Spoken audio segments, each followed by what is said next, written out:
Donc Val-de-Berry, c'est 11 200 logements répartis sur 100 communes du département.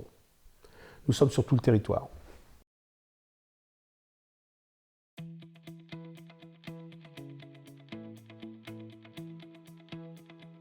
Nous avons 11 200 logements que nous avons pour la plupart construits nous-mêmes et nous avons 170 collaborateurs pour accompagner la vie de ces 11 200 logements et notamment la vie de ceux qui les occupent.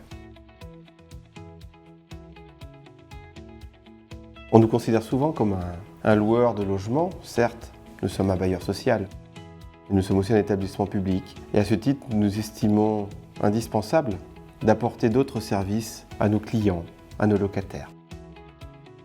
Nous avons par exemple une volonté de développer la qualité de service pour être encore plus à leur écoute. Nous avons une volonté de répondre mieux à leurs soucis techniques, à leurs interrogations. Bref, nous avons une volonté de mieux communiquer, de mieux informer ce pourquoi nous sommes là et ce qui incombe aussi aux locataires. Globalement, Aubigny est une petite ville tranquille où on essaye que tout se passe bien. La mixité sociale se fait relativement gentiment. On a une grosse population de personnes âgées, de familles monoparentales. Et le souci, c'est que désormais, chacun souhaite avoir un pavillon.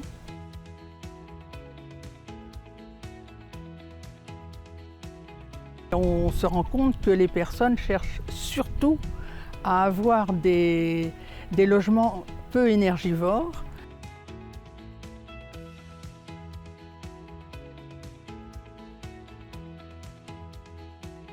À Saint-Amand-Montrond, nous avons un patrimoine important puisqu'en fait Saint-Amand-Montrond c'est 10 000 habitants et nous avons 500 logements. 500 logements, ce sont 500 familles.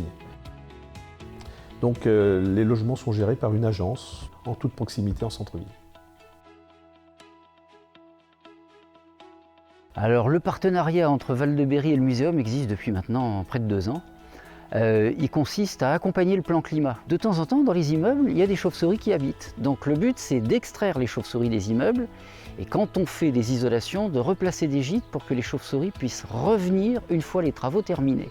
Alors cette opération est une première au niveau national. C'est une bonne nouvelle pour la biodiversité et là, on arrive à faire quelque chose de compatible où on fait de la rénovation d'immeubles, donc des économies d'énergie, et on arrive en fait à faire en même temps de la protection des espèces. Donc on n'a pas oublié les bêtes.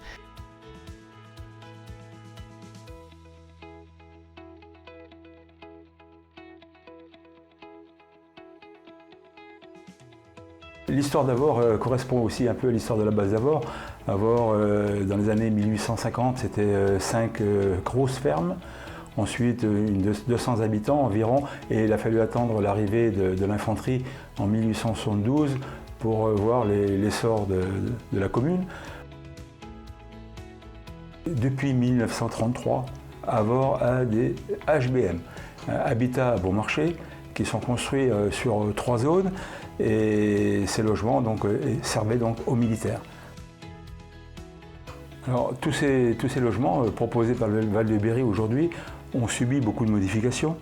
L'isolation, qui n'existait pas bien sûr au début du siècle, les chaudières ont été remplacées, des bâtiments ont été supprimés, alors ce qu'on appelle des bars, mais il n'empêche qu'aujourd'hui les gens préfèrent habiter dans des petits pavillons que d'habiter dans un bloc d'une vingtaine de logements. Donc là on est sur l'opération de la Jeunette à Vierzon, où il y a des travaux d'isolation par l'extérieur qui ont duré à peu près 1 an et aujourd'hui on réceptionne ces travaux en compagnie des entreprises.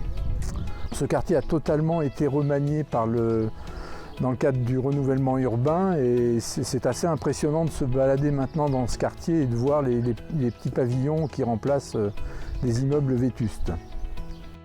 Sur Vierzon, nous avons donc des logements en collectif, des pavillons individuels, mais également un centre de santé, une pension de famille et un EHPAD.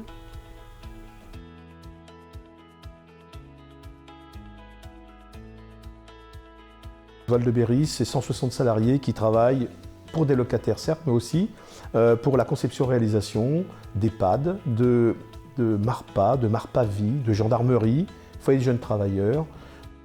Ça fait 100 ans que nous existons. Notre objectif aujourd'hui, c'est d'être là dans 100 ans, autonome, fort, en répondant aux demandes de nos locataires de demain, en essayant d'être imaginatif. C'est un monde qui bouge vite, les innovations sont présentes au quotidien. Val-de-Berry a la prétention du moins d'essayer de répondre aux enjeux de demain en y travaillant dès aujourd'hui.